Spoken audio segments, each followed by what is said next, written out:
참 4월도 날짜별로 언제 할까? 4일이냐, 11일이냐, 아니면 17일이냐, 아니면 진짜 18일 날 이후에 해버려가지고 윤석열 직무정지 상태, 그다음에 한덕수 국무총리 대통령 권한대행 체제가 나머지 한 2년 동안 계속 유지될 수도 있지 않을까. 황교안 총리도 대통령 권한대행일 때 이 헌법재판관을 임명하려고 하니까 민주당에서 반대했거든요. 네. 그러니까 그러면 그래 내가 권한대행으로서 행사를 안 할게라고 해서 이 두 명도 임명 안 하고 마은혁도 임명 안 해요. 그러면 6인 체제가 되잖아요. 네. 그러면 이제 한덕수 2년 대행설이에요 이게.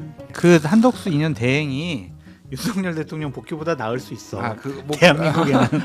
현재에서는 똑같은 사안이기 때문에 네. 또 그냥 탄핵 기각할 가능성이 높거든요. 네. 직무정지를 시켜놓는 게 화풀이 차원이 아니냐. 민주당도 정치를 이렇게 하면 안 될 것 같아요.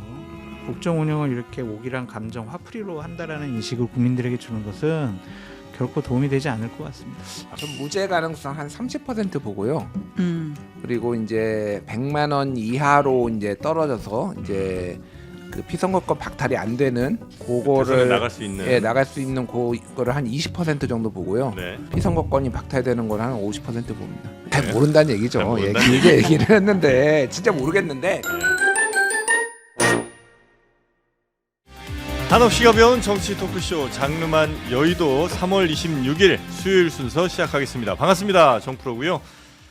오늘 시작하기 전에 댓글들 쭉 보다 보니까 정치 성향에 관한 댓글들이 한 80, 90% 되는 것 같습니다. 그래서 뭐 2%는 뭐 어떤 성향을 갖고 있냐 이런 질문들 많이 서로 뭐 논의들도 많이 하고 계신 것 같은데 뭐 굳이 뭐 따져 보면 저희는 뭐 특정 맛집 한 음식만 집중적으로 파는 그런 맛집은 아닌 것 같고요. 예, 반찬 많은 한정식집 정도 아닐까 이렇게 생각을 좀 해봅니다. 그래서 가능하면 다양한 반찬들 많이 여러분께 제공을 해드리고 다양한 의견들 한번 들어보고 여러분이 잘 판단하실 수 있게, 물론 뭐 어떤 특정 아주 맛있는 집도 많이 있겠습니다만 또 편식하면 건강에 썩 좋진 않으시니까 다양한 음식들을 골고루 드시길 바라면서 저희는 만들고 있다. 이 정도 말씀드리면 제일 잘 맞지 않을까 싶습니다.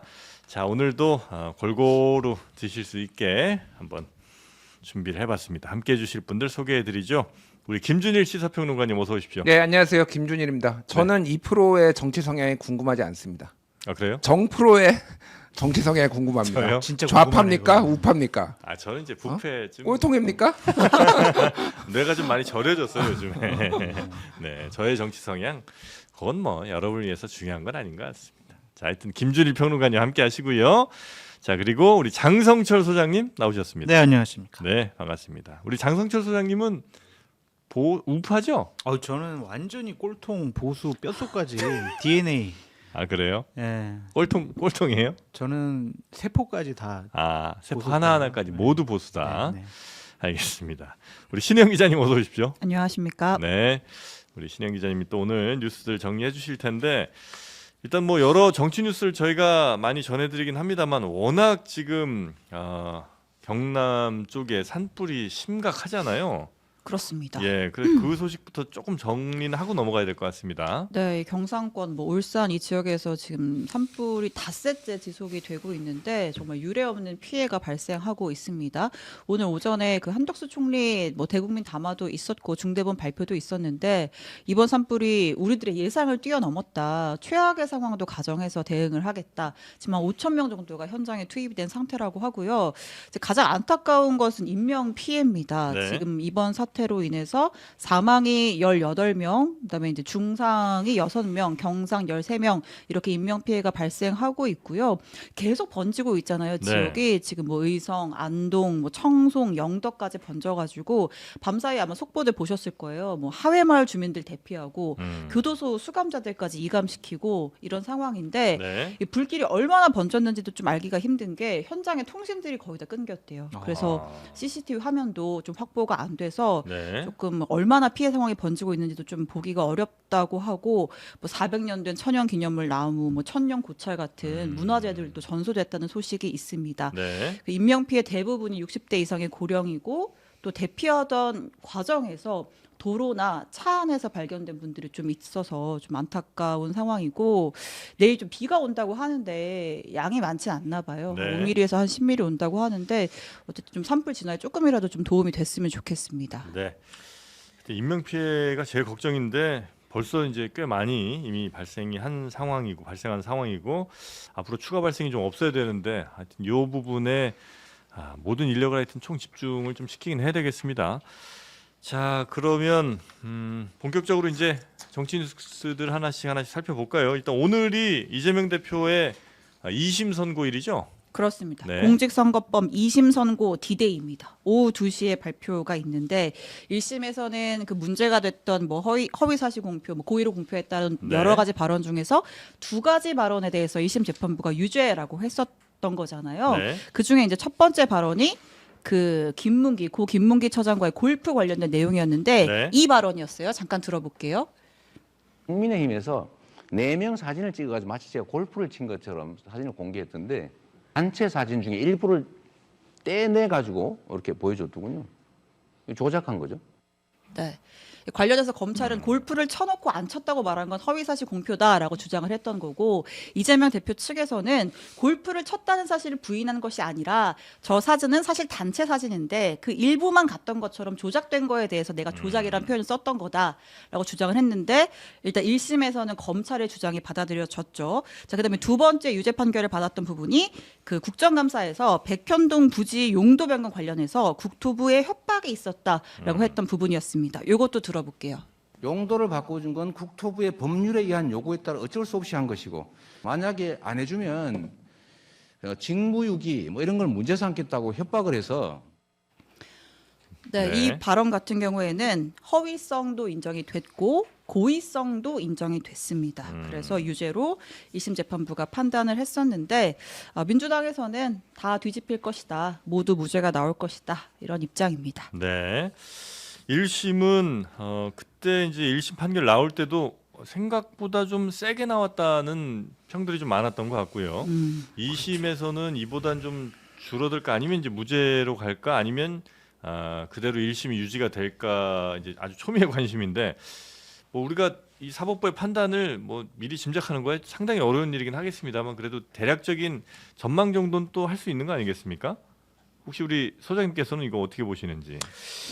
무죄가 나오기는 쉽지 않아 보인다라는 좀 생각이 들어요. 그러니까 뭐 김문기 씨를 알았네 몰랐네 골프를 쳤네 안 쳤네 이거보다는 국토부 협박으로 백현동 부지 용도 상향 발언 네. 이것은 이재명 대표의 재판에 나온 실무자 증언들이 다 우리는 협박 안 받았는데요. 그렇게 다 증언을 해버렸어요. 그러니까 골프 사진 조작됐다, 뭐 골프 친 것처럼 했다. 이거보다도 훨씬 더 이게 중요하다. 그렇죠. 네. 그러니까 이 백현동 관련해서는 또 여기에 관련된 정인섭 씨 같은 경우도 네. 유죄 판결을 받았기 때문에 이것이 그냥 단순히 협박 이 수준으로 판단할 것이 아니라 백현동 비리까지 연결이 되기 때문에 네. 이 부분을 꼼꼼히 살펴보면 물론 비리까지 이거 판단하는 그건 아니죠. 재판부는 아닙니다만. 아닌데 네. 그런 것까지 좀 판단을 해 보면 일단은 좀 무죄 나오기는 쉬워 보이지가 않는다. 형이 좀 줄어드는 한이 있어도 무죄로는 어려울 것 같다. 네, 형은 좀 줄어들 수 있을 것 같아요. 왜냐하면 낙선자에 대한 허위사실 공표 사건이 18건 있었는데 네. 그중에 징역형 있었던 사건은 한 건이에요. 그 한 건이 이제 허경영 씨. 나는 박근혜와 결혼했다. 네. 나는 이병철 전 삼성그룹 회장의 양자다. 막 이렇게 해가지고 네. 징역형 받았거든요. 근데 나머지는 다 뭐 불송치되거나 불기소 처분받거나 막 한 10건 정도만 네, 유죄 네, 확정 네. 판결 받았거든요. 그래서 조금 무죄까지 가긴 힘들 것 같다는 생각 전망을 하고 계시는 거고요. 우리 김준일 평론가도 비슷합니까? 잘 모르겠습니다, 솔직히. 네. 잘 모르겠고요. 뭐 전 무죄 가능성 한 30% 보고요. 그리고 이제 100만 원 이하로 이제 떨어져서 이제 그 피선거권 박탈이 안 되는 대선에 그거를 나갈 수 있는. 예, 나갈 수 있는 그거를 한 20% 정도 보고요. 네. 그리고 1심과 비슷하거나 뭐 어쨌든 피선거권이 박탈되는 건 한 50% 봅니다. 예. 아, 그럼 반반 정도, 그러니까 선거에 나올 수 있냐 없냐를 한 반반 정도를 보신다는 거예요. 잘 모른다는 얘기죠. 잘 예, 모른다는 길게 얘기를 했는데 진짜 모르겠는데 네. 다만 제가 일관되게 얘기를 했던 거는 네. 이 누구의 기억을 가지고 이거를 법으로 재단하면 안 된다. 그러니까 서구의 자유민주주의에서는요, 정치인의 이런 발언들에 대해서 폭넓게 허용하고 그거는 네. 공론장에서 검증을 하고 이재명이 거짓말쟁이야. 뭐 아니야. 뭐 이런 식으로 서로 평가를 할 논의를 수는 있는데. 그러니까 그렇게 공론장에서 해결할 문제지. 이 김문기를 기억이 안 난다라고 하면은 뭐 기억이 안 날 수도 있는 거고 기억이 나는데 거짓말할 수도 있는 거고 그거를 이제 유권자한테 맡겨야 되는 문제지. 이거를 법으로 재단하는 거는 원래 당초에 이 법치주의와 민주주의 사회에서의 공직선거법의 취지에 맞지 않는다라는 거예요. 그리고 이 골프 사진은 이제 이재명 대표가 말을 좀 뭐 툭툭 뱉는 성향이 있어서 조작된 거다라고 이렇게 한 거고, 이게 저기 이기인 개혁신당 최고가 예전에 도의원 할 때 그때 이제 입수를 해서 요거를 이제 한 건데, 이게 처음에 쟁점이 아니었어요. 김문기를 알았냐 몰랐느냐를 가지고 있는데 이긴 등등해서 이제 폭로를 했단 말이에요. 네. 근데 그거를 다시 이제 변호한 거잖아. 근데 트리밍을 이렇게 했다라는 거 아니에요. 그러니까 사진이 원본이 있는데 그 중에 이제 한 부분을 좀 확대 집중해서 이제 요걸 이제 잘라서 쓴 거죠. 네. 그러니까 골프를 뭐 같이 친 거는 맞는데 거기에서 호주로 한 뭐 15명인가 10명인가 갔는데 그 중에서 이제 몇 명 이렇게 그것만 이제 트리밍을 한 거잖아요. 그거를 이제 조작이라는 표현을 썼는데 이분의 습관이에요. 뭐냐면은 네. 비명도 검찰하고 결탁했다면서 그냥 원래 말을 좀 세게 해요. 막 해요. 그러니까 이거를 근데 이거를 다 법으로 그러니까 처단하는 게 맞냐고요. 그러니까 이런 식으로 공직선거법을 적용하면 안 된다. 이거는 비판의 대상이지 사법처리의 대상이 아니다라고 저는 봅니다. 예. 폭넓게 좀 정치인들이 이런저런 얘기하는 거에 대해서 좀 이렇게 법으로 재단하는 것은 안 된다. 네, 이거는 근데 네. 이재명 때문에 제가 이 얘기를 하는 게 아니라 오래전부터 해왔던 얘기예요. 그러니까 이거를 너무하게 이러니까 검찰이 너무 힘을 쓰고 검찰한테 설설 기는 거예요. 뭐만 있으면 다 검찰한테 달려가고. 이 법을 만든 건 국회의원들이 만들었을 거 아니에요. 법을 만든 게 국회의원이라 할지라도 예. 이런 식으로 적용하면 안 된다라는 거예요. 내 말은. 그리고 재판부도 이런 식으로 이거의 취지를 법의 취지를 좀 이해를 해야 된다 생각이 들어요. 근데 알겠습니다. 그 관련해서 사실 이재명 대표가 위헌법률 심판 제청을 한 거잖아요. 이제 공직선거법이 규정하고 있는 이러이러한 행위를 하면 안 된다라고 해서 그 행위가 너무 부정확하고 선거활동의 자유를 제한하고 그래서 이제 한 번 했다가 이제 재판부의 반응이 없으니까 또 한 번 신청을 한 건데 이제 그거는 이번에 좀 판단을 선고일이 잡혔다라는 거는 판단을 그냥 기각 이렇게 본다는 거예요. 어떻게 봐야 돼요? 기각이죠. 뭐 따로 내면 되죠. 그게 정 받아보고 싶으면 네. 따로 내면 되죠. 알겠습니다. 자, 그래서 지금 이재명 대표에 대한 이제 2심이 오늘 나오는데 네. 이재명 대표 측에서는 이 법원에 그래도 마지막 우리 주장을 좀 했죠. 그래서 우리가 이렇게까지 처벌받는 것은 너무 좀 과하다. 이런 취지에. 최선을 다하고 있다 이렇게 네. 보면 될 것 같아요. 이게 피고인 진술서인가요 이게? 그렇죠. 사실 네. 이재명 대표가 이제 공직선거법 같은 경우에는 이제 우리 얘기가 나왔던 이러저러한 이유들로 인해서 이게 뭐 피선거권 박탈에 해당하는 그런 중형이 나오겠어라고 해서 좀 재판부가 처음에 이제 무죄 주장을 하면서 사실 이 사건보다 또 다른 재판들에 더 집중을 한 측면이 있었는데 1심에서 조금 예상치 못한 결과가 나오다 보니까 2심에서는 조금 더 적극적으로 변호 활동을 한 것 같고 지금 알려진 바에 따르면 이재명 대표가 지난 18일에 2심 재판부에 선처를 호소하는 피고인 진술서 한 30쪽짜리 진술서를 제출을 했다고 해요. 네. 이제 보면 뭐 저는 이러이러합니다. 저는 그러니까 주어가 저는으로 되어 있어요. 직접 본인이 작성을 했던 것 같고 이제 조금 뭐 사실관계나 법리 다툼 이런 개념보다는 이 사건에 좀 정치적인 의미를 부각하는 내용들이 많이 담겨 있었던 것 내용들이 좀 같아요. 담겼습니까? 뭐 예를 들면 이제 본인 같은 경우에는 내가 서민을 돕는 활동을 많이 하다가 이 검찰과 경찰이랑 사이가 나빠졌다. 그래서 속된 말로 좀 검찰에 찍혀서 악연이 시작됐다. 그리고 특히나 이번 윤석열 정권 들어서 저를 향한 수사, 뭐 표적 수사, 정치적 수사가 굉장히 심해졌다. 이런 네. 내용도 담겨 있고요. 그 이제 당의 이제 434억 선거 보존비 내용도 직접 이제 언급을 합니다. 네. 선거로 국민 다수의 지지를 받는 제1야당이 조작된 증거와 불공정한 수사로 과도한 채무를 감당할 상황에 처한다면 민의가 왜곡되고 민주주의가 훼손될 것입니다. 뭐 이런 내용들이 이 마지막 진술서에 담겨 있다고 하네요. 네. 제가 여기서 계신 분들 대표해가지고 공직선거법 관련해서 법원의 재판을 좀 받고 있거든요. 공직선거법이요? 네네네. 제가 이제 나- 심판도 받고 있고 출마 안 하셨잖아요.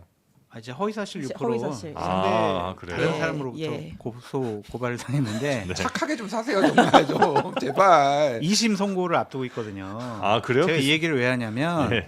탄원서라든지 진술서는 아무런 효과가 없다. 아, 그래요? 제가 이제 내겠다고 했거든요. 네. 그랬더니 변호사. 그거 뭐 내봤자 그거 뭐 소용이 없어요. 이러더라고요. 그 반성도 하고 뭐 이렇게 하면 약간 정상 참작의 여지가 좀 있는 거 아니에요? 가서 이제 직접 얘기하는 거죠. 제 두 손 모으고 네. 저 선처해 주시면은 앞으로 제가 잘 김준일 평론가처럼 팩트 확인 잘 하면서 방송 평론 착하게 잘하겠습니다. 이제 불쌍하게 그렇게 보이면 되지.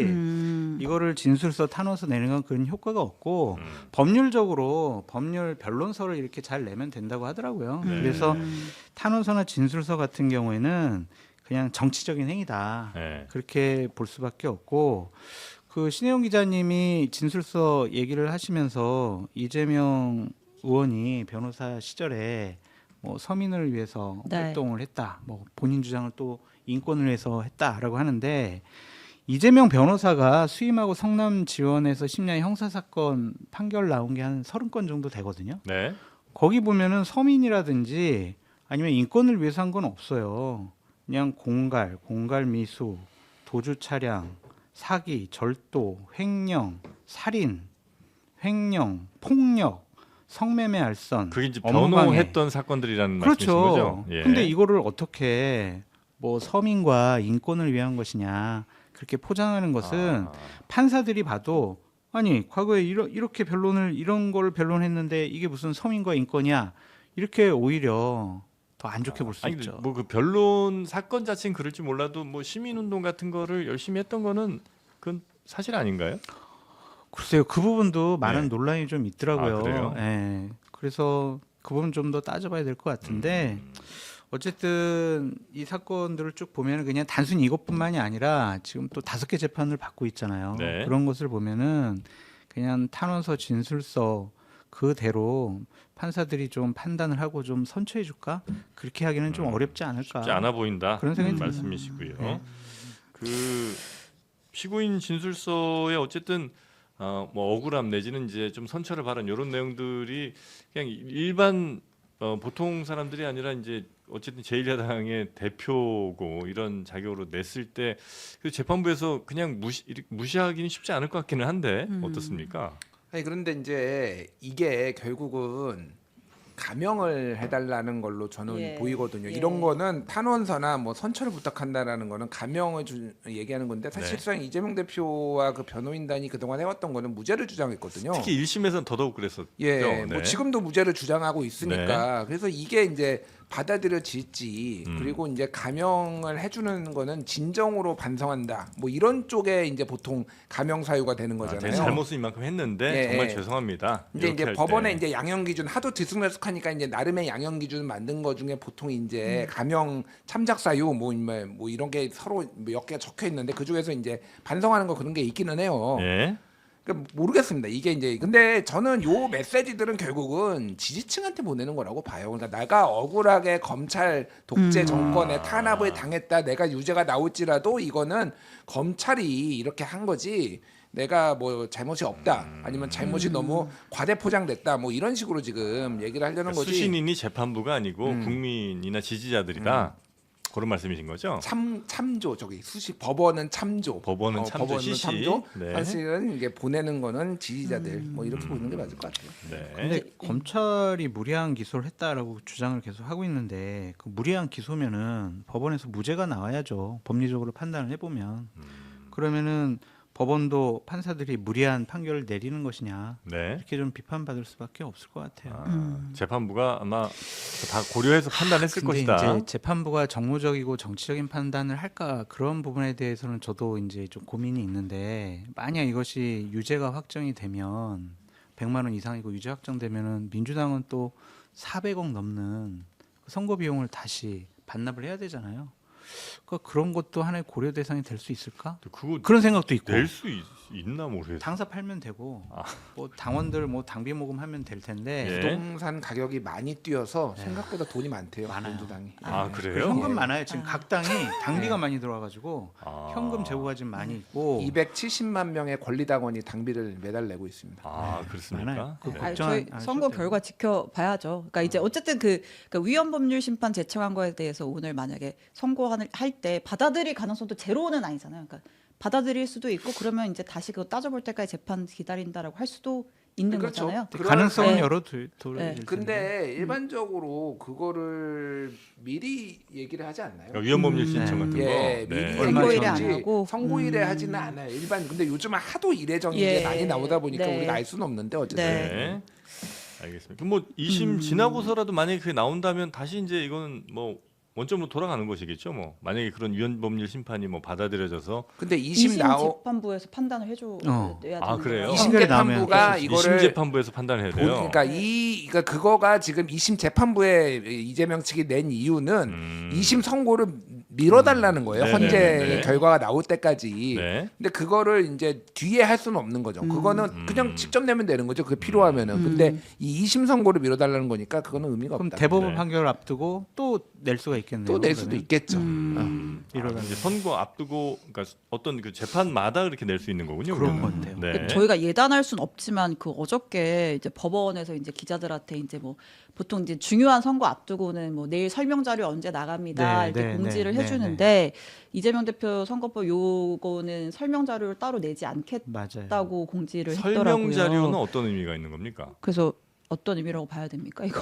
지난번에 그 네. 저기 구속 취소 네. 윤석열 구속 취소했을 때 설명자료 따로 냈잖아요. 예. 결정문 말고 네. 설명자료 내 가지고 이제 뭐 이게 언론에서 쓰기 좋게 네. 뭐 이런 거를 근데 그 맞아요? 진짜 설명자료 안 내기로 네, 한 안 거? 내기로 가정글만 어저께 제가 받아가지고 확인을 못해서 예. 설명자료 이게 두 가지로 해석이 되는데 진짜 정반대로 해석이 돼요. 네. 하나는 1심하고 거의 똑같을 거니까 굳이 설명을 하지 않아도 돼. 아, 예. 2심에서 설명 자료를 안 낸다는 거는 어차피 1심이랑 판결과 같은데 뭘 더 설명하느냐 차이가 예, 예. 없는데 그런 예. 의미가 있을 수 있고 또 하나는 그리고 또 하나는 아주 파격적인 결론이 나왔는데 이거에 대해서 복잡하게 설명하기보다는 그냥 판결문을 판결문으로. 보고 너희들이 이거를 해라. 이거 설명 자료가 또 판결문하고 다르게 좀 해석이 될 여지가 있어서 오히려 약간 논란의 소지를 줄이기 위해 그냥 우리는 판결문만으로만 얘기하겠다. 네. 무죄 주고 이거 판결문만으로 얘기하겠다. 이렇게 1심과 예. 완전히 다른 판결이 나올 때도 설명 자료 없을 수 있고 아니면 1심과 너무 같아서 설명 자료 없을 수도 있고 설명 자료가 논란을 불러 일으킬 수 있으니 아예 그냥 판결문으로만 얘기하겠다. 그래도 이거 모르겠어요. 그러니까 이것도 계속 얘기하지만 진짜 모르겠어요. 그러니까. 그러게요. 예. 봐야죠. 예. 정치적으로 보면 네. 정치 생명 그리고 앞으로 대선 출마 여부까지도 오늘 선고에 상당히 달려 있지 않을까. 좌지우지되지 않을까. 그러니까 네, 이재명 네. 대표로서는 상당히 긴장된 시간을 보낼 수밖에 없지 진짜 않을까. 이번 주 다음 주 하여튼 네. 우리나라 주요 정치 우리나라 진짜 외국에서 볼 때 되게 심각하잖아요 지금. 그렇죠. 그래서 신용 등급도 뭐 하향을 지금 고려할 것 같더라고요. 네. 예, 그 정도 상황인데 신용 등급 하락되면 우리나라 국채 발행 금리도 맞아요. 올라가고 맞아요. 정말 부정적인 영향이 엄청나게 큰 건데 이런 상황들이 전 국민에게 너무 큰 피해를 주는 건데 빨리 좀 정리가 그러니까요. 됐으면 좋겠습니다. 맞습니다. 네. 자 그리고 계속 좀 이어가 볼까요? 예, 근데 오늘 어쨌든 어떤 결과가 나오더라도 확정 판결은 아닌 거잖아요. 대법원까지 당연히 갈 거고 네, 네. 다투게 될 텐데 대법원의 선고 시점이 사실은 이제 우리가 생각했을 때 그러니까 이제 윤석열 대통령 탄핵 선고가 이렇게 길어질 줄은 사실 몰랐어요. 몰랐기 때문에 그리고 뭐 사실 아무리 길어져도 뭐 4월 18일 전에는 할 거라고 하면 대선 후보 등록에는 전혀 문제가 그렇죠. 그 뭐 대법원 선고 그 시점과 봤을 때 전혀 문제가 네. 없어서 어쨌든 뭐 대법원 따져보는 동안 대선 치르고 이제 이렇게 생각을 할 수가 있었는데 거기에도 좀 변수가 있다고 원래 보시나요? 6개월, 3개월 이렇게 네. 가는 거죠? 네. 선거법 뭐 같은 경우는. 데이터를 좀 말씀드리면 예. 법원행정처 2023년 자료를 보면은요 2심에서 대법까지 걸린 시간을 이제 계산을 해놨는데 네. 불구속 형사 사건은 평균 155일이 걸렸어요. 네. 그러니까 한 5달 걸린 거죠. 예. 그런데 공직선거법의 경우에는 73.2일 걸렸습니다. 2달 반. 2달 반. 네. 2달 반 걸렸으니까 이게 진짜 애매한 게 네. 지금 만약에 같은 날 선고가 난다라고 보면은 대선은 60일 안에 큰 변고가 있지 않는 이상 어쨌든 60일 안에 치러야 되고 이게 평균적이면은 2달 반이 걸리는 거니까 대법 선고가 안 나올 가능성이 높아요. 예. 근데 지금 이 윤석열 이 탄핵 심판 선고가 뭐 지금 윤석열 의원은 4월 11일 막 얘기하고 있고 뭐 네네네. 4월 18일 직전에 할 거다 이런 얘기도 있고 뭐 4월 18일 넘길 수도 있다 이런 얘기까지 나오거든요. 그렇게 되면은 이게 사정권 안으로 들어옵니다. 그냥 평균만 봤을 때는 되게 애매해지네요. 되게 애매해지고 예. 이게 더 복잡해지는 건 뭐냐면은 대법원이 만약에 이게 2달 반 정도 걸린다고 보면은 후보 등록 이후에 선고가 나와요. 예. 예. 그러면은 대법에서 2심에서 이제 유죄를 가정하는 무죄면은 뭐 모든 게 클리어고 예, 예. 네. 유죄를 가정했을 때 100만 원 이상의 형이어서 피선거권 박탈되는 그 유죄를 가정했을 때 대법원에서 대선 기간에 선고를 확정을 해버리면은 민주당은 후보가 없어져요. 그러니까. 후보가 그냥 아니, 없어집니다. 열심히 선거운동 하다가 예를 들어 대선 날 이틀 전에 선고가 나와. 그러니까 그럼 어떻게 돼요? 후보를 교체할 수 있는 한 가지 방법은 그러니까 방법이라는 게 아니라 그 케이스는 후보가 사망했을 때.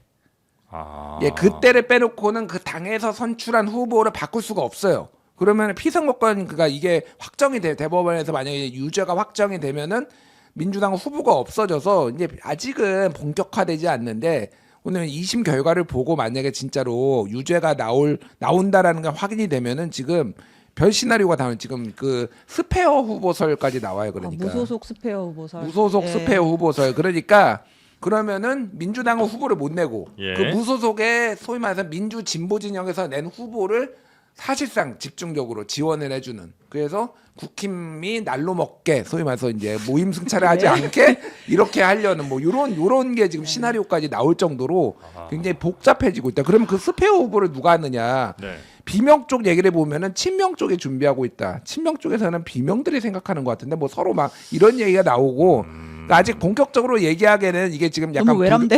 불경죄예요. 불경죄. 불경죄라서 네, 그 얘기를 본격 못 하는데 이게 나오기 이게 현실화가 되면은 그 얘기가 오늘 본격화 지나고 나오- 나면 그죠. 오늘 내일, 2시 이후 내일부터 할수 네, 내일부터 뭐 보통 나올 수가 있는 거죠. 근데 이제 대법원이 이럴 수 있잖아요. 예.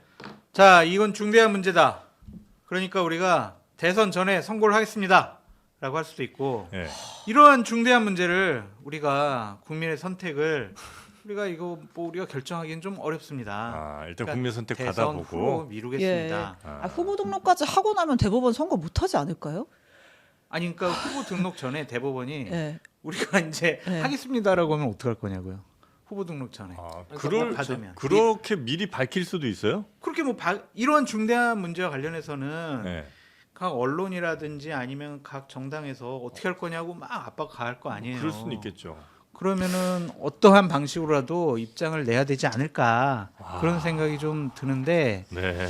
참 어느 경우든 상당히 좀 불행한 네. 일들이 벌어지지 않을까. 이게 워낙 이제 불안하다 보니까 이런저런 이야기들 또 뭐 음모론 등등 혹은 뭐 어떤 시나리오 굉장히 많이 지금 쏟아져 나오고 있는 것 같은데 김민석 의원이 이 관련된 이야기를 또 SNS에 업로드를 했죠. 그러니까 사실 우리가 나오는 모든 이야기의 이 시발점은 대통령 탄핵 선고가 안 나오는 거기서부터 시작이 된 거잖아요. 네. 맞아요. 이제 근데 그래서 뭐 이제 2심 선고 전이냐 후냐 막 이러다가 지금 이제 지나가게 되는 건데 관련해서 이제 김민석 최고위원이 페이스북에 글을 올렸습니다.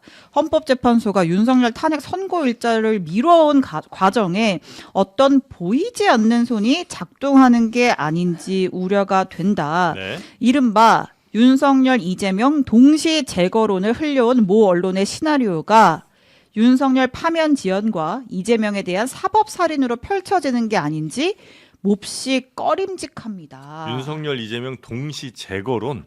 네. 그때 조선일보에서 한번 칼럼인가 예. 그걸 썼죠. 뭐 네. 그 비스무리한 게 보수 언론에서 여러 군데 나왔는데 특히 조선에서 이제 그때 예. 양상훈 칼럼이었나 맞아요. 아마 그랬을 네. 거예요. 뭐 거기서 아예 대놓고 음. 둘 다 좀 사라져 줄래? 뭐 거의 이 톤으로 썼거든요. 그러니까 네. 그러니까 이제 그 얘기를 하는 거고 네. 선생님 뭐 이제 이게 제가 지난번에 한번 설명을 한번 드렸는데 그 이제 이 윤석열 탄핵 심판 선고가 늦어지는 게 한 4가지 갈래의 얘기들이 있다. 네. 하나가 인용 기각 경론설, 두 번째가 증거 채택 이견설, 세 번째가 이제 탄핵 순서 정리설. 이거는 이제 한덕수께 나옴으로 인해서 이제 끝났죠. 그리고 네 번째가 이재명 2심 연계설. 네. 뭐 이런 게 있는데 이재명 2심을 헌재 재판관들이 대놓고 나는 이재명 2심 뒤에 이거 할 거예요라고 하지는 않겠지만은 네. 보수 진영에서 하도 압박을 하고 그런 얘기를 하니 그럼 뭐 몇몇 재판관들이 그런 고려를 할 수는 있겠다 그런 얘기였거든요. 네. 뭐 요 얘기를 좀 더 확장된 버전으로 하는 것 같고 또 하나는 이제 법조 카르텔 얘기를 지금 김민석 최고가 하는 것 같아요. 그러니까 예를 들면은 윤석열 대통령 석방해주고 그리고 검찰 법원을 해주고 검찰은 즉시항고 안 하고 뭐 이렇게 지금 이렇게 흘러가는 거 아니에요? 참 이해 안 되는 부분이 있었죠. 이해 안 됐어 저도. 그러니까 네. 비판은 했는데 어쨌든 그거를 이제 보이지 않는 손이라고 한 건데 다만 이게 조금 너무 이제 이 말 자체가 약간 음모론적 성향이 좀 강해가지고 네. 그러니까 저 같은 사람이 이거를 이제 분석하고 해설을 해주는 거하고 이 김민석 최고가 하시는 거하고 좀 무게감이 다르잖아요. 그래서 모르겠습니다. 이게 이제 이것도 좀 지지자들 용인 것 같아요. 제가 보기에는. 네. 예, 예. 아, 근데 김민석 의원 얘기는 전에 한번 그 저희가 비상계엄. 한번 그 비상계엄 네. 그때 이제 의혹 제기했을 때 저희가 에이 설마요 이제 이러다가 한번 크게 당하지 않았습니까? 네, 네. 그래서 그냥 넘기기가 쉽진 않네요. 그러니까 여당에서는 뭐 음모론이다 이렇게 얘기를 하고 있는데 예. 실제로 우리가 이 김민석 최고의 예언이 실현되는 걸 한번 봤었기 때문에 네. 조금 뭐 그리고 이제 일련의 그런 과정들 뭐 예를 들면 윤 대통령이 석방되고 뭐 경호처 인사들이 구속이 기각되고 네. 뭐 이런 일련의 과정들을 아까 뭐 법조 카르텔 언급도 하셨지만 좀 네. 의심하고 있는 것 같습니다. 네. 보통 이제 음모론 민주당에서는. 같은 것들도 이해하기 어려운 상식적으로 조금 이상한 일들이 자꾸 벌어지면 이제 당연히 거기에 그 빈자리에 음모론이든 아니면 어떤 의심이든 이런 게 계속 생기는 거잖아요. 최근에 있었던 여러 일련의 사건들이 사실 좀 이해하기 어려운 일들이 좀 많다 보니까 당연히 이런 의심들도 생겨나는 게 아닐까 싶기는 합니다. 근데 이재명 대표와 관련해서는 네. 뭐 검찰이 좀 탈탈 털어서 무리한 기소를 했더라도 법원에서 지금 재판을 받고 있는 부분이거든요. 네. 그래서 뭐 잘못이 없다, 검찰 탓이다 이런 식으로 그냥 치환하는 것은 좀 적절하지는 않은 것 같다라는 생각이 듭니다. 네. 그러니까 재판을 좀 질질 끌려고 하고 있었잖아요. 여러 가지로 계속. 그래서 대법원에 이게 넘어가더라도 여러 가지 방법을 통해서 대법원 선고를 좀 석 달 안에 안 끝나게 하려고 여러 가지 절차적인 문제를 제기하지 않을까. 근데 그런 요거 생각- 관련해서 그럼 만약에 보이지 않는 손이 있다고 치면 그 보이지 않는 손을 움직이는 주체는 뭐예요? 누구예요? 뭐, 저는 동의를 못 해가지고 네. 그거에 대해서는 말씀 누구라고 못 드리겠는데 그냥 공감되죠. 이재명은 나빠. 이재명은 대통령이 되면 안 돼. 이재명 대통령 되면은 윤석열 정권보다 더 나쁜 정권이 될 거야. 그런 생각을 보수파 쪽의 사람들이 하고 있으니까 네. 그것이 그냥 서로 작전 짜가지고 야, 넌 이렇게 하고 넌 이렇게 해. 이게 아니라 그냥 서로 그래 이렇게 해보자. 뭐 이런 공감대가 이게 아닐까. 둘 다 날리고 싶은 사람이 누구냐는 거예요. 그냥 가로 열고 뭐 예. 이제 윤석열이 파면 되는 거는 기정사실이니까 사실은 여기에서 그 양상원 칼럼이나 이런 데서 얘기했던 거는 네. 이재명 대표도 좀 같이 좀 물러나라. 이 극단 정치에 너도 책임이 있는 거 아니냐. 그런 사람들이 많다라고 얘기를 한 거고 예. 결국은 여기에 이제 김민석 최고의 여기 가로 열고는 뭐냐면은 이제 정치, 언론, 법조, 이 보수 카르텔이 있다는 얘기예요. 그러니까 이 사람들끼리 서로 뭐 대놓고 한 건지 아니면 모르겠으나 공감대가 있어서 이렇게 이재명 뭐 2심도 유죄를 주려고 하고 있고 윤석열도 석방해주고 탄핵 심판 선고도 늦어지고 정치권에서는 이런 얘기 뭐 사망 선고 얘기하고 있고 이게 다 같은 맥락에서 지금 이뤄지고 있다 이런 주장을 하는 거예요. 그러니까. 이재명 대표가 대통령이 될 가능성이 높은 것과 네. 과연 대통령이 됐을 때 바람직한 나라가 될 것이냐, 대통령으로서 제대로 국정 운영을 할 것이냐 그런 것에 대해서는 좀 다르게 판단해봐야 될 것 같아요. 저도 이제 양상훈 칼럼에 동의하던 사람인데 이 분들 때문에 정말 지난 2021년도서부터 대한민국이 정말 완전히 반쪽으로 갈라져가지고 서로 쳐다보지도 않고 정치는 사라지고 갈등과 분란, 혼란만 더 심해지지 않았느냐 그런 생각이 네. 들어가지고 저도 이런 분들보다는 좀 더 상대를 존중하고 대화 타협을 할 수 있는 그런 네. 분들이 정치를 좀 하고 그런 분들이 지도자 되고 대통령 됐으면 좋겠어요. 아니 근데 네. 저는 원론적으로 저는 동의를 하는데 그런 분들이 지도자가 되는 거를 그거는 네. 결국은 국민의 선택에 맡겨야 되는 거예요. 네. 국민들이 결국은 이재명이 좋다고 하면은 이재명 하고 그거에 대해서 결국은 잘 되고 뭐 못 되고 책임을 같이 지는 거잖아요. 그러니까 제가 말하는 거는 이런 카르텔이 존재하는지는 모르겠으나 네. 그런 시각을 뭐 이 기회에 이재명을 날려야 된다 이거는 굉장히 뭐라고 해야 되나 안 좋은 거예요. 그러니까 네네. 그럼 국민들한테 맡겨야 되는 거죠. 네. 국민들한테 맡겨야 되지만은 법적으로 문제가 있으면은 법원의 판단을 받아서 그 사람의 피선거권이라든지 대통령 자격을 박탈할 수도 있는 거죠. 아니 그- 제가 그게 그러니까 대한민국 시스템 그거를 아닌가? 네. 부인하는 게 아니라 아, 네. 예를 들면은 뭐 윤석열도 날아가니까 이재명도 같이 날려야 된다 이런 식의 그렇죠. 접근에 대해서는 그걸 두 사람을 등치시키는 거는 네. 잘못된 방식이다. 알겠습니다. 그러니까. 두 사람 사법부는 법리에 대한 판단만 하면 되지 정치적 판단은 하면 안 된다 이렇게 보면 될 것 같아요. 네네네. 정확한 네, 지적이세요. 네. 네. 두 사람 다 날아가는 걸 바라는 사람은 지금 우리 장성철 소장님밖에 없다고 여기 지금 댓글에 올라와 아, 있는데 제 욕이 또 많이 올라요? 오랜만에 또 이재명 대표 비판했더니 또 둘 워낙 비판을 많이 하셨었으니까 아무튼 그래서 윤 대통령 네. 탄핵 선거 4월로 가는 거예요. 지금 현재로서 오늘 일정 선고기 매우 발표 안 하면 4월로 그렇게 갈 게 유력해지는 상황이죠. 그러니까요. 우리가 그냥 설마 4월로 가겠어라고 했던 얘기들이 현실화가 될 것 같다는 좀 생각이 들고 참 4월도 날짜별로 언제 할까? 그것도 참나 4일이냐, 11일이냐, 아니면 17일이냐, 아니면 진짜 18일 날 이후에 해버려 가지고 이거는 그냥 18일이요? 예, 윤석열 직무정지 상태, 그다음에 한덕수 국무총리 대통령 권한대행 체제가 나머지 한 2년 동안 계속 유지될 수도 있지 않을까. 아니 18일 여러 넘어가면 그 헌재 재판관 2명이 빠지잖아요. 빠지죠. 그러면 해임날 선고. 아니, 못 하는 거죠, 못 이제. 하죠. 선거를 못 하는 상황으로 계속 간다고요? 그렇죠. 그렇게 갈 수도 있다. 대통령은 직무정지 다양하게 얘기해 보자고요, 자, 우리가. 그러니까 시나리오가 이제 네 가지가 있어요. 또 여기에도 네 가지가 있어요? 저도 제가 무슨 작가도 아니고 맨날 계속 시나리오를 말씀드려서 근데 네. 제가 뭐 지어낸 게 아니라 네. 이제 나올 수 있는 그 상황에 대해서 경우의 설명을 드리는 수가. 거예요. 경우의 네. 수를. 예.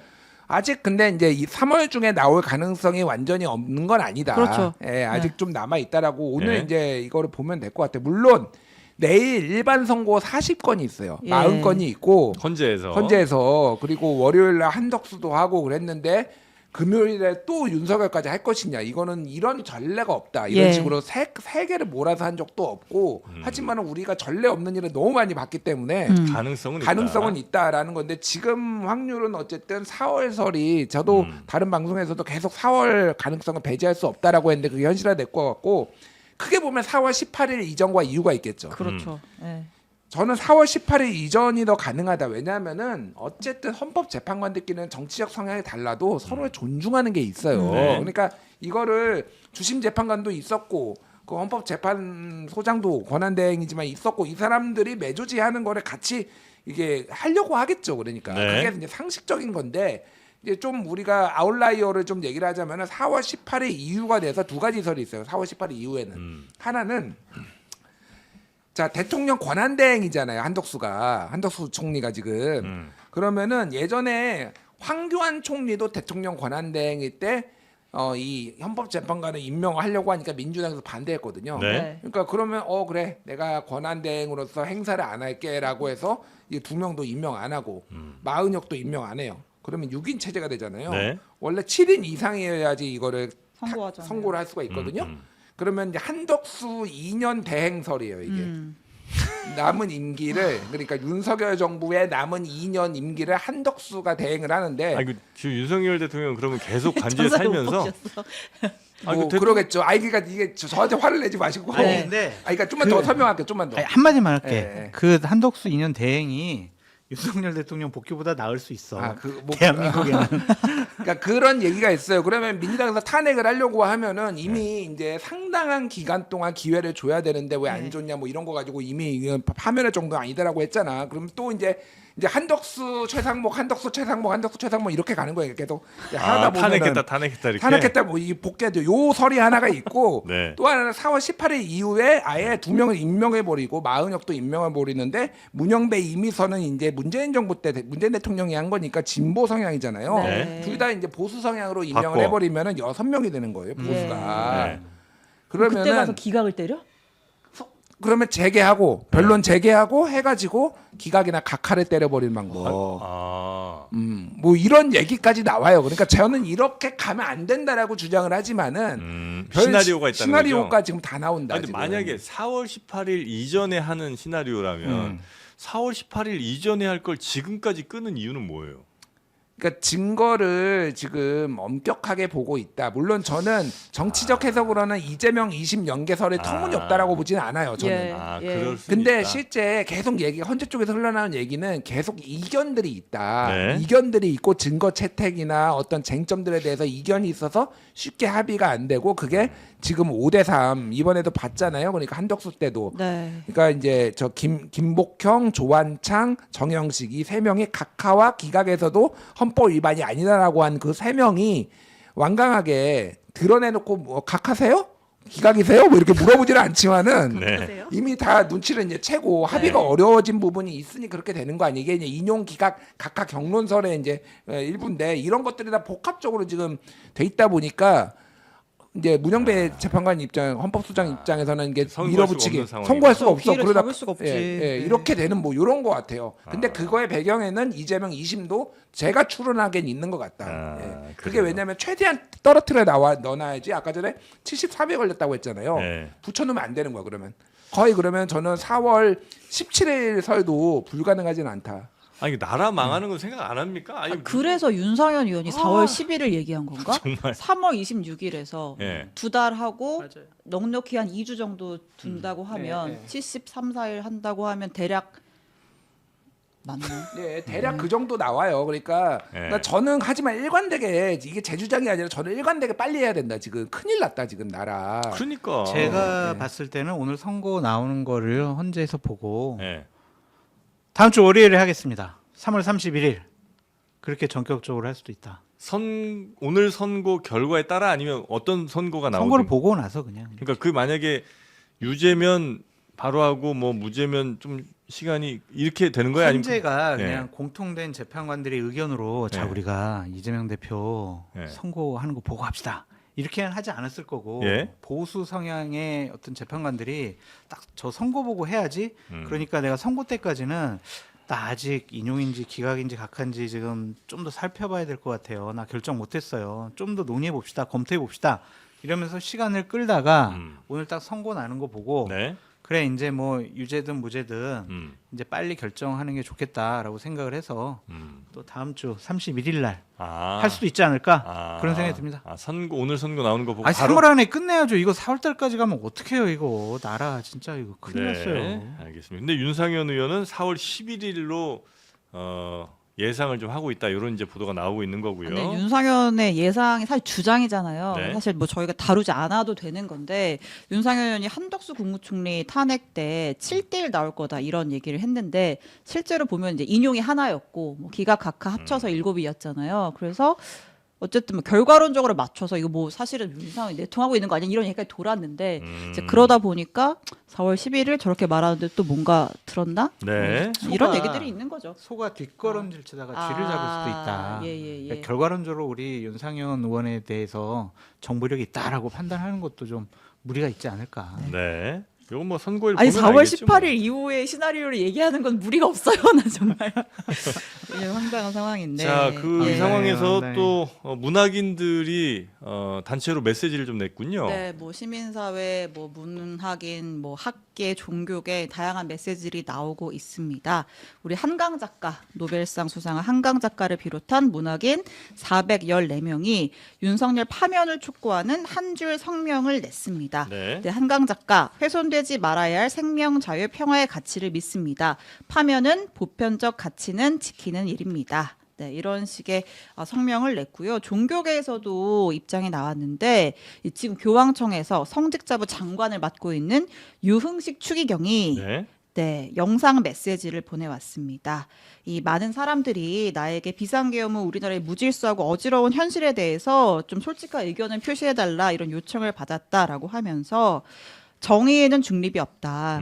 우리 헌법이 말하는 정의의 판결을 해주시길 바랍니다. 네. 제가 사랑하는 자랑스러운 대한민국의 현실을 모른 척 외면할 수는 없었습니다. 이렇게 네. 이야기를 하셨습니다. 그렇죠. 뭐 정의 그러니까 법에 따른 판결을 내리는데 뭐 굳이 보수와 진보를 따져서 맞아요. 유무죄를 가릴 건 아니죠. 네. 그러니까 저는 이제 이 작가들이 내신 거는 이게 사실은 뭐 이분들이 이제 뭐 좌파냐 우파냐 이렇게 따질 수 있는 문제가 아니잖아요. 네. 예, 한강 작가한테 너 뭐 좌파냐 뭐 이렇게 할 수 있는 게 아니잖아요. 그러니까 보편적인 상식을 얘기하는 거예요. 그러니까 이게 이거를 의미를 그렇게 둬야 됩니다. 그러니까 지금 보수가 이 윤석열 대통령을 옹호하느라고 본인들의 입지가 매우 축소됐다 지금 국민의힘이나 이게 옛날에도 그랬거든요. 옛날에도 박근혜 정부 때 블랙리스트 문학의 블랙리스트 만들고 막 이러면서 네. 무슨 봉준호, 뭐 박찬욱 이런 사람들을 다 좌파로 몰아갔잖아요. 네. 이게 보수가 스스로 입지를 줄이는 거거든요. 그러니까 지금도 약간 이렇게 되는 거예요. 그러니까 대립각을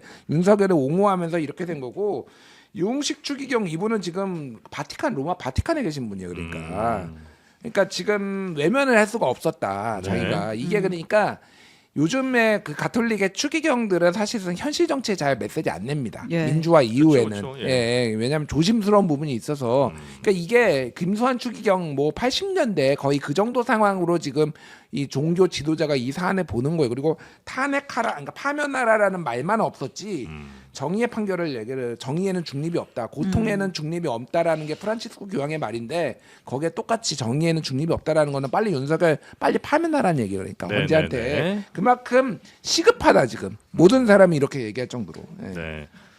자, 그리고 다음 뉴스도 한번 넘어가 보겠습니다. 네, 저희가 이제 정말 머릿속에 염두에 두지 않았던 대통령이 내가 직무에 복귀하면 그 상황을 지금 약간 조금 요만큼 생각을 하게 되고 있잖아요. 근데 그랬을 때 어떤 상황이 닥칠 것인가?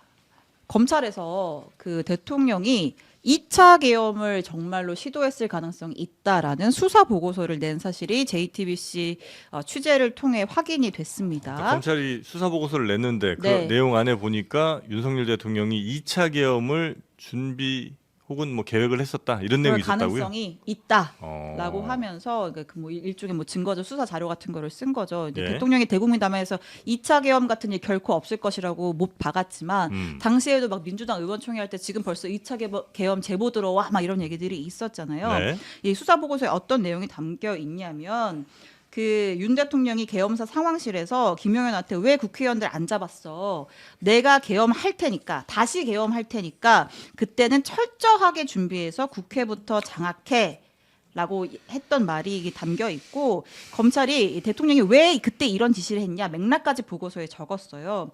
대통령이 곽종근 특전사령관한테 국회 문 열고 들어가서 의원들 밖으로 이탈시켜 이런 지시를 했는데 이 명령이 제대로 시행되지 않자 곽종근이 아니라 그 윗선인 김용현에게 야 추가 계엄 할 테니까 다시 한번 해 이렇게 지시를 했다라는 거죠. 따라서 추가 계엄 선포 가능성에 대해서도 수사할 필요성이 있다. 이렇게 보고서에 못을 박았고요. 뭐 직접 우리가 그 발언이 뭐 녹취가 있는 건 아니지만 네. 당시에 이제 방첩사 뭐 카톡 뭐 텔레그램 대화방 같은 게 있었나 봐요. 네. 실제로 이런 지시가 있었다는 전원을 그 대화방에서 주고받은 내용도 이제 공개가 됐어요. 대통령이 인원 부족은 핑계에 불가능해. 새벽에 계엄 다시 선포하면 돼 이렇게 말하셨대라는 이제 그 전원들이 대화방에 올라왔었다고 합니다. 다시 선포하면 된다. 네. 야, 그때 당시에도 다시 뭐 2차 계엄 준비한다 이런 얘기들이 사실 뭐 민주당에서도 나왔고 언론에서도 보도가 좀 됐었었는데 그렇죠. 그걸 뒷받침할 만한 뭐 증거 내지는 정황들이 이제 드러나고 있다 이렇게 이제 봐야 되는 거겠군요. 이건 이제 썰이 아니라 수사 보고서에 담긴 내용이니까 네. 무게감이 좀 있다고 봐야 할 것 같습니다. 알겠습니다. 자, 그리고 지금 현재 한덕수 권한대행이 이제 다시 돌아왔는데 네. 다시 탄핵이 될 수도 있을까요? 지금 민주당에서 그런 얘기가 나오고 있는 모양이죠. 마은혁 계속 임명 안 하면 네. 다시 탄핵하겠다. 입니다. 한덕수 총리를 그럼 다시 최상목 권한대행으로 또 가는 거예요? 근데 최상목 권한대행은 한덕수보다 더 나쁜 놈이다. 쌍탄핵하겠다. 쌍탄핵이요. 네. 아, 둘 다 날린다. 네. 아, 그냥 알려 그냥. 가능성이 높지는 않은 얘기겠죠. 이건 이제 그러지 말라고 그러니까 마은영 빨리 임명하라고 그렇죠. 하는 압박하는 얘기겠죠. 차원이죠. 예. 압박이라기보다 오기 같아요, 오기. 이제 정치를 오기로 하는 것이 아니냐 그런 생각이 드는데 해봤자 헌재에서는 똑같은 사안이기 때문에 네. 또 그냥 탄핵 기각할 가능성이 높거든요. 네. 그럼 일단 직무정지는 되겠죠, 그래도. 직무정지를 시켜놓는 게 화풀이 차원이 아니냐. 본인들 오기를 다시 한번 실현시키려고 하는 것이 아니냐 이건데 민주당도 정치를 이렇게 하면 안 될 것 같아요. 조기 대선이 벌어지면 집권당할 가능성이 높은 정당이잖아요. 국정 운영을 이렇게 오기랑 감정 화풀이로 한다라는 인식을 국민들에게 주는 것은 결코 도움이 되지 않을 것 같습니다. 아, 근데 국무위원들 가운데도 조용히 손드는 사람 있는 거 아닌가 모르겠네. 제가 한번 이번엔 잘 해보겠습니다. 제 순번인가요? 이번에 뭘? 뽑기로 이렇게. 아니 그러니까 위에 좀 날려드리면. 아니, 그러니까 저는 이제 네. 이게 이거가 이제 얼마나 민주당이 지금 답답하고 예. 이 판국에서 이 전국에서 할 수 있는 게 없는가를 보여주는 거는 맞아요. 그러니까. 근데 탄핵을 해가지고 실익이 있어야 되잖아요. 그러면은 마은혁을 이 두 사람을 뭐 쌍탄핵을 하면은 마은혁을 임명을 합니까? 그러니까 그러면 다음에 두 사람을 같이 하면은 그 다음에 이주호 교육부 장관 사회부총리인데 임명을 하나요? 그 다음에가 아마 김영호 통일부 장관인가 그럴 거예요. 그 사람은 임명을 할까요?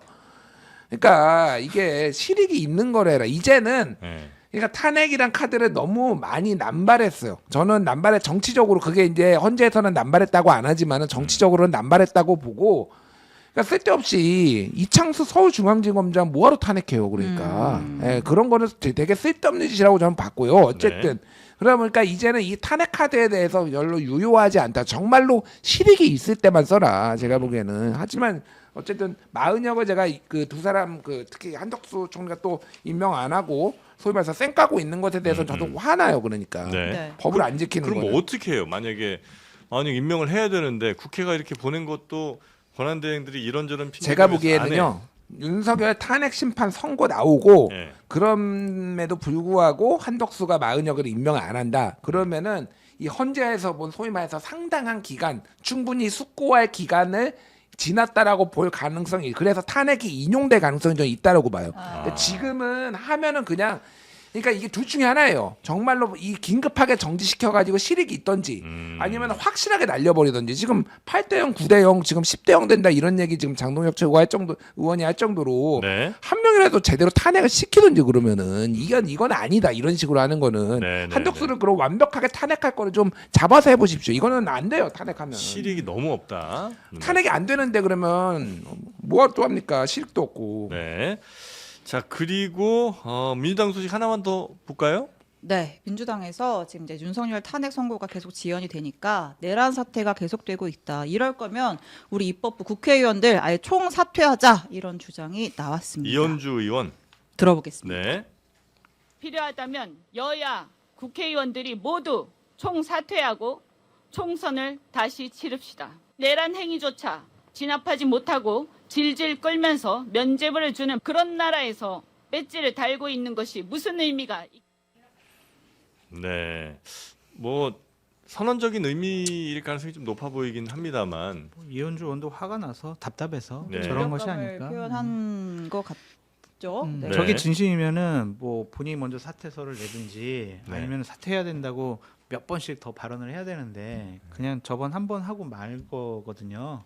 예전에 윤상현 의원이 비슷한 얘기 했잖아요. 네. 그런 차원이 아닌가. 아, 좀 너무 무겁게 안 받아들여도 되겠다. 네. 그냥 양쪽 지지층에게 듣고 있었던 네, 민주당 의원들이 되게 화들짝 놀랐다고 그러더라고요. 네. 아, 그래요? 네. 맞습니다. 반응이 안 좋았어요 민주당 의원들이. 그래서 환호하는 사람이 하나 있었죠. 누구? 김계리 변호사. 아우. 예, 뭐라고 했습니까? 보수의 새로운 여전사. 예, 이현주라는 이름을 들은 이래 가장 옳은 말을 들었다. 예. 국회가 상권분리 파회하고 줄탄의 황당 입법으로 사법행정 마비시키는 짓을 계속하고 있는데 당연히 그래야지라고 하면서 총선 다시 하자고 올소 개몽되셨나라고 적었습니다. 개몽되셨나?